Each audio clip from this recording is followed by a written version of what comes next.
जय हिंद, मैं पंकज कुमार हूँ और इस वीडियो में हम लोग देख रहे हैं IIT-JEE बायोटेक्नोलॉजी का PYQ क्वेश्चन। तो पिछले 5 सालों में क्या-क्या क्वेश्चंस पूछे हैं, वो क्वेश्चंस हम लोग डिस्कस करते हैं।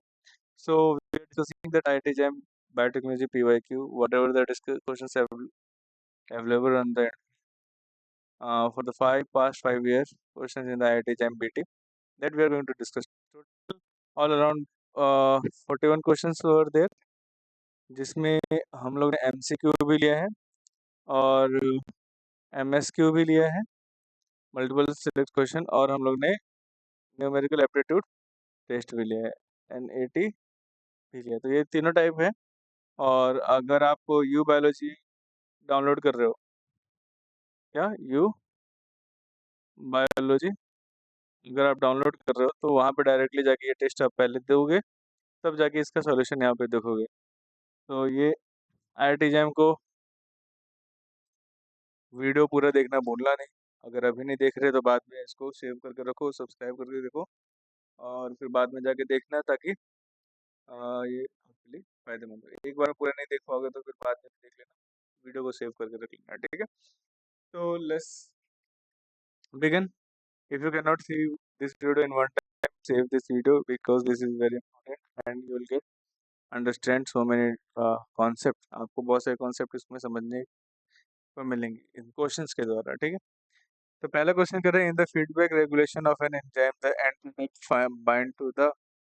तो फीडबैक में रेगुलेशन का मतलब क्या है? जैसे ग्लाइकोलाइसिस में होता है, ग्लाइको होता है mechanism, है ना, जिसमें जो जो प्रोडक्ट है, जैसे ATP हुआ ना, या फिर जो प्रोडक्ट है ग्लूकोज 6 फॉस्फेट, है ना, ग्लूकोज 6 फॉस्फेट, ये सारे जो प्रोडक्ट है वो डायरेक्टली जाके कहाँ पे एंजाइम्स के साथ बाइंड करते हैं। कहाँ पे बाइंड करते हैं? एक्टिव साइट पे बाइंड करेंगे तो सब्सट्रेट बाइंड नहीं कर पाएगा, तो ये ऑप्शन नहीं होगा। एलोस्टेरिक साइट पे ही बाइंड करते हैं, ठीक है। एंजाइम सब्सट्रेट कॉम्प्लेक्स पे बाइंड नहीं करते, सब्सट्रेट पे तो बिल्कुल बाइंड नहीं करते। तो सब्सट्रेट पे बाइंड करने के बाद से क्या एंजाइम पे कोई फर्क पड़ेगा? बिल्कुल नहीं। तो कहाँ पे साइट करते हैं? एलोस्टेरिक साइट पे। Allosteric site is a site on the enzyme which is available for a product, and after binding to this allosteric site the shape of the enzyme will change. तो allosteric site एक enzyme का site है जहाँ पे substrate bind तो नहीं करता but product bind कर सकता है, और उस वहाँ पे बाइंड करने के बाद से एंजाइम का शेप क्या हो जाता है? चेंज होता है। एंजाइम का जो शेप होगा, शेप चेंज हो जाता है, ठीक है, शेप ऑल्टर कर जाता है। ये एलोस्टेरिक साइड पे होता है। नेक्स्ट क्या? नेक्स्ट क्वेश्चन है कि what is the source of electron in photosynthesis? Photosynthesis में इलेक्ट्रॉन का सोर्स क्या है? आप अपना आंसर जल्दी से कमेंट में दे दीजिए ताकि हम लोग इसको कंटिन्यू करें। तो एलोस्टेरिक साइड देख लिया आपने। अब इलेक्ट्रॉन जो होता है वो सोर्स कहाँ से आता है? तो अगर आपको लगता है लाइट से आता है, तो लाइट से तो होता नहीं है। तो फोटो सिस्टम 2 पे इस पे हिट करता है, ठीक है। फोटो सिस्टम 2 पे हिट करता है, इलेक्ट्रॉन एक्साइट होता है, फिर प्लास्टोक्योनॉन, फिर साइटोक्रोम B6 है, प्लास्टोसाइनिन, इस तरह से जाते हुए अपहिल से डाउनहिल जाता है इलेक्ट्रॉन एक्सेप्टर के थ्रू फोटो सिस्टम 1 पे, और फिर फाइलोक्विनोन, देन इसके बाद से फाइलोक्विनोन के बाद से फिर जो फर्दर जो इलेक्ट्रॉन एक्सेप्टर होता है FES, फेरोडोक्सिन रिडक्टेस, ये सारे पे जाके फाइनली वो NADH देता है ना, NADH देता है ये प्रोडक्ट। तो यहाँ पे जो इलेक्ट्रॉन मिस हुआ वो कहाँ से आएगा? यहाँ पे भी लाइट हिट करती है। ये पूरा मैंने डिटेल में आपको वीडियो बना रखा है, आप चैनल को सब्सक्राइब करके वो जाके देख सकते हो।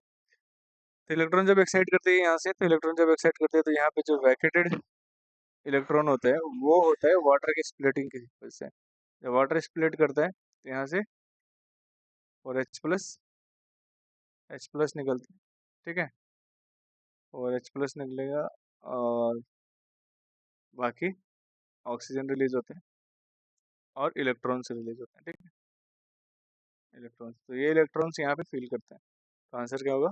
वाटर होगा, ठीक है। नेक्स्ट क्या है यहाँ पे? इसको क्वेश्चन है, बड़ा सा बेहतरीन क्वेश्चन है, वो है टेस्ट से रिलेटेड। तो यहाँ पे जो टेस्ट से रिलेटेड ये जो क्वेश्चन है, इसके लिए आपको मैं एक ग्राफ बना रहा हूँ, दिखा रहा हूँ, और उसके बाद से ही आप इसको सॉल्व करोगे। सॉरी, तो ये जो टेस्ट है ना, ये एक बार आप देख लेना और याद कर लेना, क्योंकि इससे टेस्ट से क्वेश्चंस आ सकते हैं। ये ग्राफ नहीं, टेबल है जो आपके लिए इम्पोर्टेंट है। तो बेनेडिक्ट टेस्ट में क्या होता है? बेनेडिक्ट टेस्ट के लिए, बेनेडिक्ट टेस्ट जो होता है या फेलिंग टेस्ट, दोनों एक ही है नाम। रिड्यूसिंग शुगर को डिटेक्ट करते हैं, लाइक ग्लूकोज या फ्रुक्टोज को। रिड्यूसिंग शुगर क्या होता है? रिड्यूसिंग शुगर जहाँ पे होता है, जहाँ पे एल्डिहाइड होगा एंड टर्मिनल पे, ठीक है। जैसे शुगर दो तरह का होता है, कीटोन और अल्डिहाइड बेस्ड। तो अल्डिहाइड वाले जो शुगर होगा, जहाँ पे OH ग्रुप लास्ट में ग्रुप होगा, जुड़ा होगा, वो रिड्यूसिंग शुगर कहता है। इसमें प्रिंसिपल क्या है? Reducing sugar reduce copper into copper oxide, और जो कॉपर ऑक्साइड होता है वो रेड प्रेसिपिटेट देता है। Expected observation, brick red precipitate आपको मिलेगा अगर शुगर होगा तो। निनहाइड्रीन किसके लिए होता है? अमीनो एसिड या प्रोटीन के लिए होता है, ठीक है। और यहाँ पे डीप ब्लू पर्पल कलर आपको मिलता है। निनहाइड्रीन रिएक्ट करता है फ्री NH ग्रुप से, जहाँ पे रूमेंस पर्पल कलर देता है। Copper in the alkaline solution.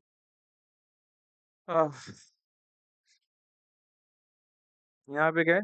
ब्यूरेट्स test क्या होता है? पेप्टाइड बॉन्ड के लिए होता है, जो प्रोटीन्स में मौजूद होता है। कॉपर इन अल्कलाइन सॉल्यूशन रहता है, कॉम्प्लेक्स विद CONH लिंकेज में बाइंड करता है, जहाँ पे आपको वॉयलेट कलर आपको मिलता है।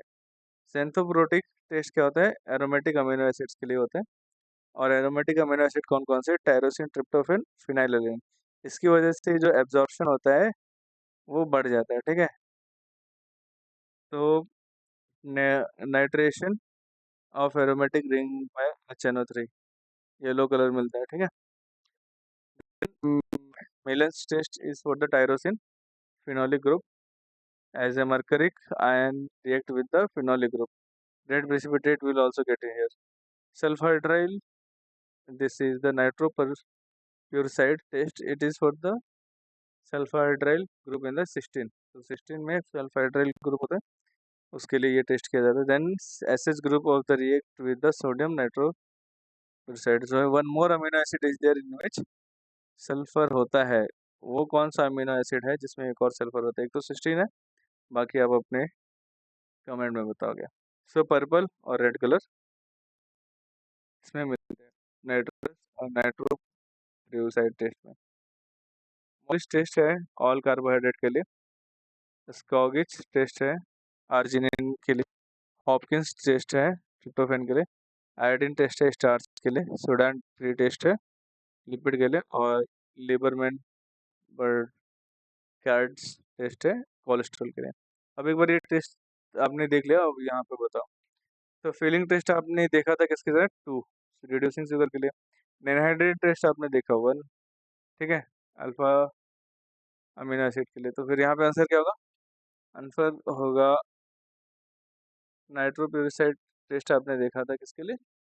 सल्फाइड्राइल ग्रुप के लिए। तो पी का टू पी का टू एक ही में। तो इसके बावजूद भी आप तो अपना टाइम बचा सकते हो, जब पी का टू किसी में भी नहीं मिला तो डायरेक्ट टिक कर सकते हो। बट एक बार ये सारे मैचेस कंफर्म कर लेना। क्यू का 1 amino acid reaction, then biuret reaction जो है चौथा, पेप्टाइड लिंकेज और नाइट्रोप्यूरिसाइड रिएक्शन जो है वो सल्फाइड्रिल ग्रुप के लिए होता है। और अब हम लोग बात करते हैं कुछ क्वेश्चन जो थोड़ा सा कॉन्सेप्चुअल है। Glucose is incubated with enzyme of glycolytic pathway except pyruvate kinase. Okay, so gamma P32 ATP and unlabeled inorganic phosphate.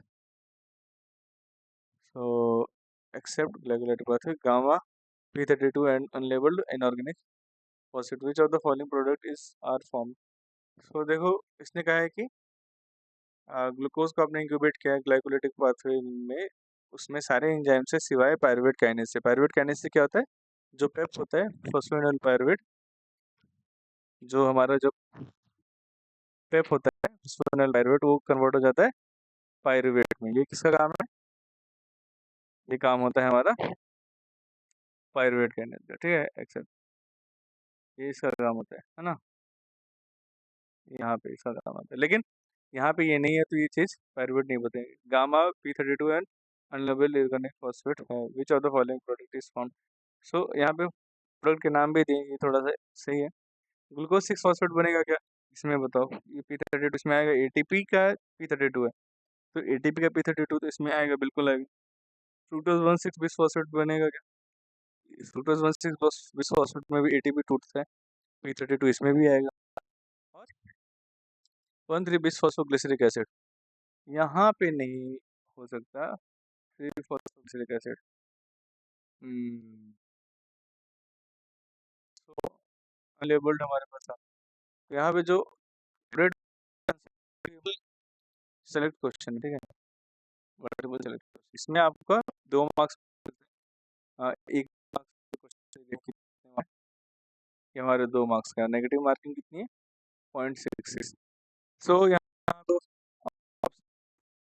ए और बी तो ऑप्शन है, ठीक है, ए और बी आपको ऑप्शन लग रहा है, आपको कोई दूसरा लग रहा है यहाँ पे, बताओ जल्दी।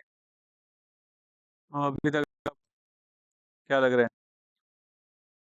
अभी कमेंट नहीं दिखे मुझे, कमेंट तो आने चाहिए ना। चलो, तो यहाँ पे देखो 1,3 एसिड है, यहाँ पे ये जो फॉस्फोरस है वो फॉस्फोरिक एसिड से आता है, H3CO4-, ठीक है। लेकिन ये जो फॉस्फोरस है वो सिर्फ और सिर्फ कहाँ से आया हुआ है, वो ऑलरेडी एटीपी से आया था, तो ये ऑप्शन सही रहता है, बट ये वाला सही नहीं रहेगा, ठीक है। तो ए बी डी आपका क्या क्या होगा, multiple select question A B D. अगर मन में सवाल है कि सर मैंने 2 ऑप्शन सही किए और एक गलत कर दिया, तो फिर क्या होगा, आंसर मार्क्स मिलेगा कि नहीं, तो मार्क्स आपको नेगेटिव में चला जाएगा, ठीक है। और अगर मार्क्स आपके सारे ऑप्शन सही किए तभी आपको मार्क्स करेक्ट मिलेगा। नेक्स्ट देखते हैं, तो नेक्स्ट क्वेश्चन है हमारा ये, glycosidic linkage in cellulose and amylose. तो ये हर बार सवाल पूछ लिए जाते हैं, ग्लाइकोसिडिक लिंकेज का क्या हो सकता है, बट ये ज़्यादा रिपीटिंग क्वेश्चन नहीं है, तो इस पर ज़्यादा फोकस नहीं करते। अगर आप इसको याद करते हो तो बाकी एग्जाम्स में ये चीज़ें आपसे पूछें जो आपके लिए हेल्पफुल होगा।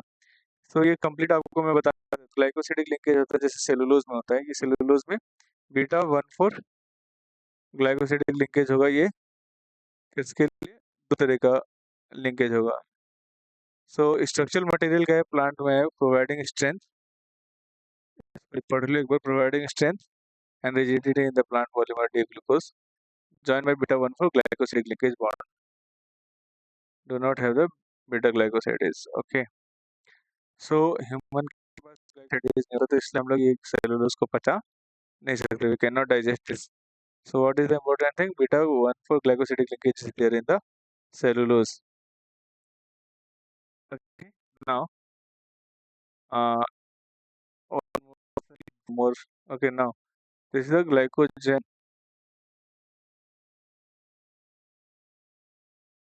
so glycogen have it is a made up of like amylopectin, and it is non-linear polymer amylopectin which have a linear 1,4 glycosidic linkage and branch 1,6 glycosidic linkage। तो ब्रांच में 1,6 ग्लाइकोसिडिक लिंकेज होता है, linear में 1,4 glycosidic linkage. ये किसका है, glycogen में जो अमाइलोपेक्टिन है उसके लिए, ठीक है। तो इससे पूछा है अमाइलोज का, अमाइलोज में अमाइलोपेक्टिन का आपने देख लिया। अमाइलोज की अगर हम लोग बात करेंगे जो लीनियर जा रहा है, तो लीनियर जो होता है α14 ग्लाइकोसिडिक लिंकेज। अमाइलोपेक्टिन में क्या है, 2 तरह के, α14 जो लीनियर है और α16 जो ब्रांच है, आप लोग यहाँ पे देख सकते हैं। नेक्स्ट स्टार्च में जो है अमाइलोज था, पॉलीसेकेराइड, ग्लाइकोसाइड्स 1,2 लिंकेज है, देख सकते हो, और साइड लैक्टोज में β14 लिंकेज है, याद रखना आप लोग, और सेलोबायोस में β14 linkage same as a lactose. Anything else, glycosides okay, alpha 1 4 glycoside linkage है और डाइसैकराइड में। चलो ठीक है, तो यहीं तक चीज़ें इसको मुझे पता नहीं। और अब आप बताओगे कि इसका आंसर क्या होगा? इसका आंसर क्या होगा? हम लोग ने इसका आंसर क्या था? Beta 1 4 alpha 1 4 respectively. Beta 1 4 cellulose में और अल्फा 1 4 इसमें अमाइलोज में। तो यहाँ तक बने रहने के लिए बहुत बहुत धन्यवाद। मिलेंगे एक नए वीडियो के साथ। अगर आपको कोई सवाल पूछना होगा तो आप यू बायोलॉजी ऐप पे भी पूछ सकते हो डायरेक्टली, चैट बॉक्स में पूछ सकते हो, हमारे डिस्क्रिप्शन में दिए गए ग्रुप के लिंक को ज्वाइन कर सकते हो, व्हाट्सएप ग्रुप को और टेलीग्राम ग्रुप को ज्वाइन कर लो। लाइव क्लासेस के लिए भी फॉर्म, रजिस्टर्ड फॉर्म है, उसको फिल कर सकते हो। और कंप्लीट वीडियो, इस क्वेश्चन की कंप्लीट वीडियो के लिए आप चैनल को सब्सक्राइब करके मुझे सपोर्ट दिखाओ कि हाँ, देन मैं और भी इसकी वीडियोस लाऊंगा। अदरवाइज अभी तो यहाँ पे उसको पॉज करना पड़ेगा। बीटा 1 4 लिंकेज इसका था, क्या था? लैक्टोज का। और और भी आपको कोई सवाल है, मैं बहुत खुश हूँगा। और जब आप अपने सवाल मुझे अपने चैट्स में दोगे या फिर व्हाट्सएप ग्रुप या टेलीग्राम ग्रुप में अपने सवाल मुझे पूछोगे, तो उससे क्लियर होगी। पूरी बात यह है कि आपकी तैयारी में किसी भी तरह से कोई कमी नहीं आनी चाहिए, क्योंकि समय हो गया है कम और तैयारी अब चाहिए बूस्ट पे, है ना? तो बिल्कुल भी वेट करने का टाइम नहीं है। तो टोटल 41 कुछ है, एक वीडियो में पूरा बनाऊंगा नहीं, बट हाँ, आप तरफ से सब सपोर्ट चाहिए, फिर हम लोग बनाएंगे कंप्लीट। चलो जाते जाते एक और क्वेश्चन बना लेते हैं। अल्फा सॉरी एब्जॉर्प्शन 280 पे जो होता है प्रोटीन का होता है, 260 पे डीएनए पे होता है, ठीक है? डीएनए एब्जॉर्प्शन, डीएनए या फिर आरएनए। तो बताओ, ये तो हो गया, ये अलग बात, इसको अलग रखना, ठीक है? 280 पे सबसे ज़्यादा एब्जॉर्प्शन किस पे होगा? जो एरोमेटिक कंपाउंड जिसमें एरोमेटिक अमीनो एसिड होगा। तो इसमें कितना है एरोमेटिक अमीनो एसिड? ट्रिप्टोफैन है एक, ये दो, तीन, चार, ठीक है? इसमें कितना है? एक, फिनाइलएलनिन, थ्रियोनिन, ल्यूसीन, टायरोसिन, दो। इसमें कितना है? Valine, leucine, aspartic acid, alanine, tryptophan, एक ही है ना? इसमें proline, glycine, aspartic acid, phenylalanine. सबसे ज़्यादा एब्जॉर्प्शन किसमें होगा? ए पे होगा। Solution of the following peptide are prepared separately at concentration of 1 millimolar among this four, which one of the highest absorption है? ये बहुत इंपॉर्टेंट है। अगर सबका सॉल्यूशन का कंसंट्रेशन सेम होगा then only it will give the highest absorption. अगर solution का concentration will change then absorption also change. So absorption is equal to what? Epsilon Cl, ठीक है? C concentration, L length of cuvette and E ये coefficient है, ठीक है? Now thanks for watching. We will meet in another video and hope so you will support so I can bring more videos for you. Jai Hind.